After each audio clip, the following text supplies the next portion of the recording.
തിരുവനന്തപുരം കോവളത്ത് പാചക തൊഴിലാളി രാജേന്ദ്രന്റെ മരണം കൊലപാതകമാണെന്ന് സ്ഥിരീകരിച്ച് പോലീസ്. പ്രതി അയൽവാസിയായ രാജീവിനെ കോവളം പോലീസ് അറസ്റ്റ് ചെയ്തു. തന്റെ മാതാവുമായി രാജേന്ദ്രന് ബന്ധമുണ്ട് എന്ന സംശയത്തെ തുടർന്നാണ് കൊലപാതകമെന്നാണ് പ്രതി കുറ്റസമ്മതം നടത്തിയിരിക്കുന്നത്. ഷഫീദ് റാവുത്തർ തിരുവനന്തപുരത്ത് വിവരങ്ങളുമായുണ്ട്. ഷഫീദ് പറയൂ. നമുക്ക് ഒരു 194 കേസ് എടുത്തു. Rajeev he was the prime suspect that we found. രാജീവിന്റെ അമ്മവും മരിച്ച ആൾ രാജേന്ദ്രൻ ഇവിടെ തമ്മിൽ അഫെയർ ടൈപ്പ് അയാൾക്ക് സംശയമുണ്ടായിരുന്നു. രാജേന്ദ്രന്റെ സഹോദരിയുടെ വീട്ടിന്റെ ടെറസിൽ രാജേന്ദ്രൻ ഉണ്ടായിരുന്നു. രാജീവ് അവിടെ പോയിട്ട് അവർ രണ്ടുപേര് അവിടെ വീണ്ടും ചീത്തവിളിയും വാക്കത്തരമുണ്ടായി. He have applied pressure on the neck of a person and that time this person his died. Shafeed റാവുത്തറിന്റെ വിവരങ്ങളുമായി. ഷഫീദ്, പ്രതി കുറ്റസമ്മതം നടത്തിയല്ലോ, എന്താണ് പോലീസ് പറഞ്ഞത്?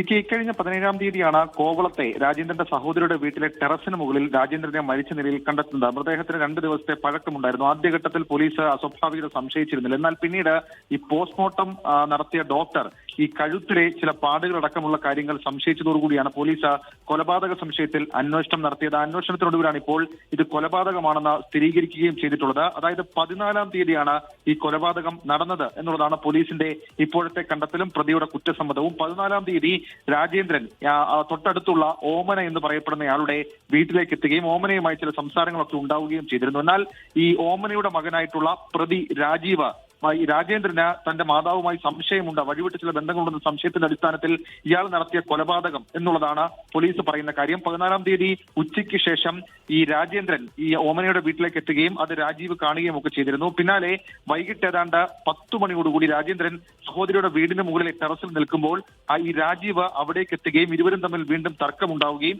തർക്കത്തിനൊടുവിൽ കഴുത്തു ഞെരിച്ച് കൊലപ്പെടുത്തുകയുമായിരുന്നു എന്നുള്ളതാണ് പോലീസിന്റെ ഇപ്പോൾ. അതാണ് പ്രതിയുടെ കുറ്റസമ്മത മൊഴിയായി വന്നിരിക്കുന്നത്. ഷഫീദ് റാവുത്തറാണ് വിവരങ്ങൾ നൽകിയത് തിരുവനന്തപുരത്ത് നിന്ന്. ലോകത്തെവിടെയായാലും ഏത് സമയത്തും 24 വാർത്തകളും ഓഗ്മെന്റഡ് റിയാലിറ്റി പാക്കേജുകളും എക്സ്പ്ലെയിനറുകളും വിശദമായി കാണാൻ ഞങ്ങളുടെ യൂട്യൂബ് ചാനൽ നിങ്ങൾക്ക് സബ്സ്ക്രൈബ് ചെയ്യാം.